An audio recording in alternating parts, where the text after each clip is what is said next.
Hi guys, we're going to be reading chapters 19 and 20 and playing Atari with Saddam Hussein today, so I'm super excited. Hope you guys are too. Here we go. Chapter 19. Remember, they're eating dinner with their cousin Gilad, okay? They don't know where Baba is right now. He's supposed to be working, but remember his medical unit was not there when someone came to look for him. The dining room table is set as if we are about to have a fancy dinner. The good china plates and the shiny silverware are laid out. You did not do this all for me, Gilad frowns. Yes, Mama says, carrying a serving dish. She lays it on the table. Today we enjoy a meal with my sister's beloved son. I cannot believe it. On the platter is a feast. Eggplant, rice, orange slices, and pita triangles, and chocolate. Mama, how? Shirzad asks. I had a few things tucked away for a special day, says Mama. Sit, eat. We sit, we eat. The richness of the eggplant and rice, along with the sweet orange and warm pita, it's indescribable. I chew slowly to savor the flavors, and it seems that the next bite is even more delicious. Finally, my stomach has something better to do than grumble and growl.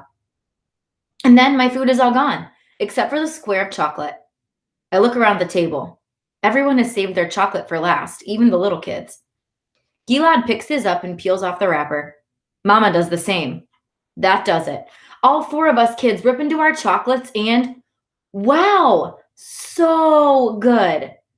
Before the war, we ate sweets all the time and took them for granted. But today, one small piece of chocolate is heaven.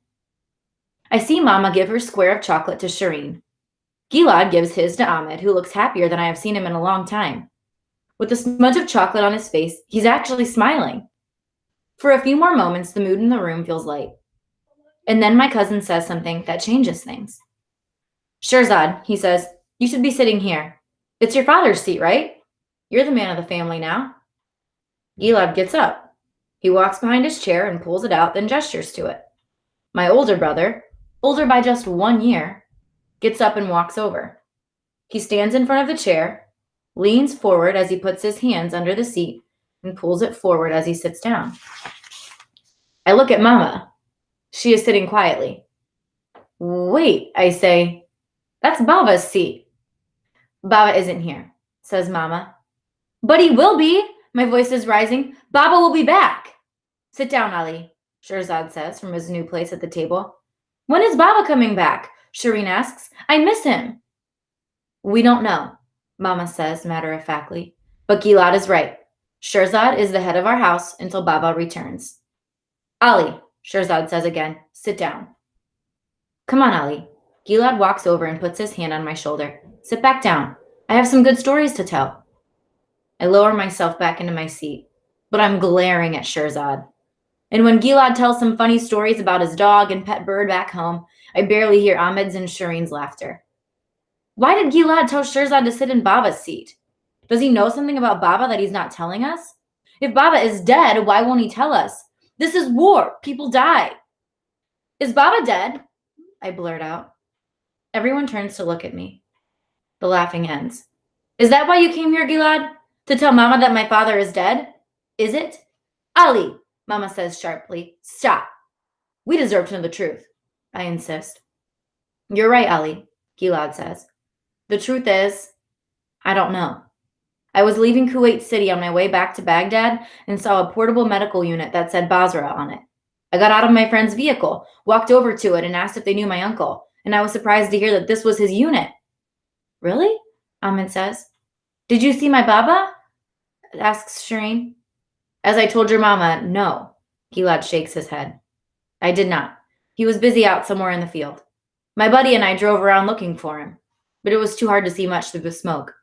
So we went back to the Basra unit and it had been shelled. Bullet holes were everywhere. Some people have been killed. My mother covers her mouth, suppressing a small cry. Your father was not one of them, my cousin says hurriedly. I did not see my uncle. You're sure? I didn't realize I was holding my breath until I let it go. Yes, says Gilad. He stands up and holds out his hand to me, making clear that he is being honest. I shake it. Auntie, my cousin says, thank you for the wonderful meal. I have to be leaving. Already? Mama frowns. The call to prayer sounds from outside, then a honk of a car horn. That's my ride. Gilad gives Mama a hug. How did you get a ride? Shirzad asks. I was thinking the same thing. There are so few cars on the road. Only the highest ranking people get gas rations. One advantage of growing up in Baghdad is that there are lots of Saddam's relatives around. Gilad grins. I went to school with one of his nephews. Great guy. Moved to Basra. He's taking me home. Gilad gives us a mock salute and we follow him outside. There's a black sedan with government license plates and a guy's head sticking out the window. Yo, Gilad, he shouts in American English. Let's rock and roll. Gilad gets in the car and waves. The car speeds away, leaving us standing on the front steps. And then I feel a kick on my shin. You thought Baba was dead, Shireen says to me. You're so stupid. Everyone disperses. Mama and Shireen, the shin kicker, to the kitchen to clean up, and Ahmed and Shirzad up the stairs. I make my way across the floor, passing the stairs in the parlor and the guest bathroom. I stand at the door of my father's study. I'm not allowed in there without permission. But Baba's not here. I take hold of the handle and push the door open. Shelves of books, piles of paper, framed pictures on the wall, and the faint scent of a cigar. It's as if nothing has changed in here.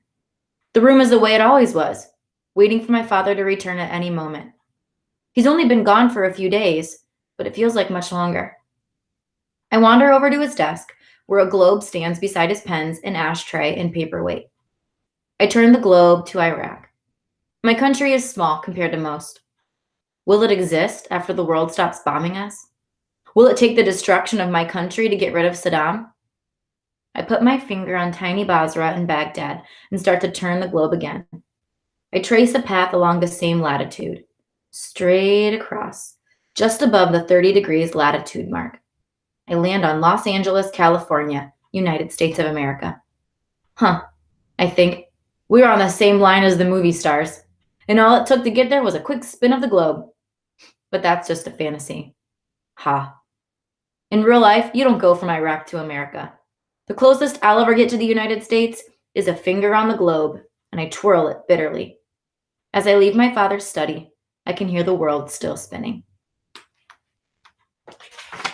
Chapter 20. That makes me really nervous for Baba. Fingers crossed that he's okay. This is chapter 20, Tuesday, January 29th, 1991, day 14. I'm lying on my bed reading my Superman comics. Since yesterday, I've spent a lot of time in here. Ali! Shirzad bursts into my room without knocking. He's the reason I've been stuck in my room. I'm hiding from him. I did not succeed. The garbage needs to go out, says my brother.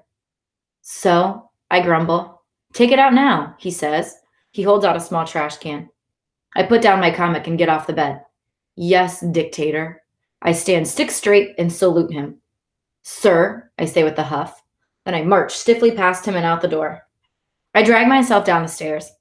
I'm not joking when I call Shirzad dictator. Our head of household is letting power go to his head. Shirzad is right behind me. Then the bathrooms need cleaning, he says. What? I stop at the bottom of the stairs and look up at him. Bathrooms aren't my job, that's for... The housekeeper, Mama, Shireen. In the past, cleaning duties have gone to women. Make Shireen do it, I say. She's helping Mama all day, Shirzad says. Ahmed, I say. He's helping me tidy up the safe room and bring in wood, my brother counters. Well, I'm going out for a little walk before I do it then, I tell him and start walking. No, says Shirzad. You're grounded. What? I stop dead in my tracks. That's something we see on American TV shows. The kid does something wrong and the parents ground him as a punishment. You can't be trusted to leave without getting lost, says Shirzad calmly. But I am not calm. You don't know anything. You can't make me. You're not the Saddam of our family, I yell. Then I punch Shirzad. I'm aiming for his face, but he moves and I get his shoulder. I expect Shirzad to hit back. That's what we do. We fight until Mama or Baba breaks it up. Shirzad doesn't hit back. Instead, he says, grow up, Ali. Go take care of your responsibilities. And he walks away. That's it? Who does he think he is? I'm steaming mad as I go to the kitchen to get the trash container. Mama is grinding a small mound of grain. The lack of decent food is starting to get to me. I'm hungry, but I don't complain. I just go do my darn chore. Shireen walks into the kitchen. Mama, I'm hungry, she says. I look at my sister and shake my head no. Shireen is losing her baby fat. She looks older, less like the baby. Mama, Shireen whines. Mama, is Baba coming back today? I need him to fix my Barbie Dreamhouse elevator. She still sounds like the baby.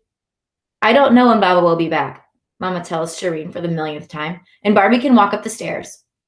I'm hungry, Shireen whimpers. Shireen, I say, we're all hungry. Now leave Mama alone. I'll leave, Mama says. That was rude. Sorry, I tell Mama. Sorry, I tell Shireen. My sister sticks her tongue out at me. I look into the kitchen garbage pail. There's nothing in it but a few scraps of plastic wrapper. I add them to my pail. I'll eat, my mother says. I need my glasses. I think I may have left them in my office. I'll get them, I say, putting down the trash. My mother's office is small, with just a desk and a shelf filled mostly with math books. Ugh, I think automatically. But then I see some small framed photos among the books. There are class photos of each of us. There's a picture of my mother and father at their wedding, and one of our family when Shireen was a baby. Then I see one I hadn't really noticed before. There is my father with longish hair and a droopy mustache. My mother is wearing large dark sunglasses and her hair is loose. She is hugging a short, smiling woman. On the far right is a man who... Wait a minute. I look closer. I recognize this man. I saw him yesterday. Before I saw my cousin Gilad, before I threw up in the street, before the 8 men, before I got lost, I was with Shirzad at the ration line and saw the professor get taken away. I leave the papers on the desk and carry Mama's glasses to the kitchen. Mama, I say, I saw Professor Abbas yesterday morning. He was being taken away by Saddam's men. Mama stops what she was doing. She looks at me. He said to tell you something, I say. Tell the math professor, he said. Shireen, says Mama, go find Shirzad and tell him to come here. Yes, Mama, Shireen says without an argument. Something in Mama's voice means business. I stand in awkward silence as my mother pounds and kneads a small mound of dough.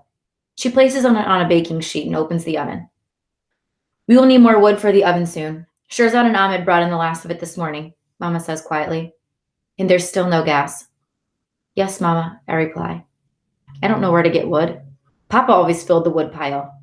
Would Shirzad let me out to chop down a tree? Do we even have an axe? Shirzad comes into the kitchen with Shireen. Shiri, Mama says, go play in the playroom. I need to speak to Shirzad and Ali now. Shireen runs out. Boys, Mama says, this is very important.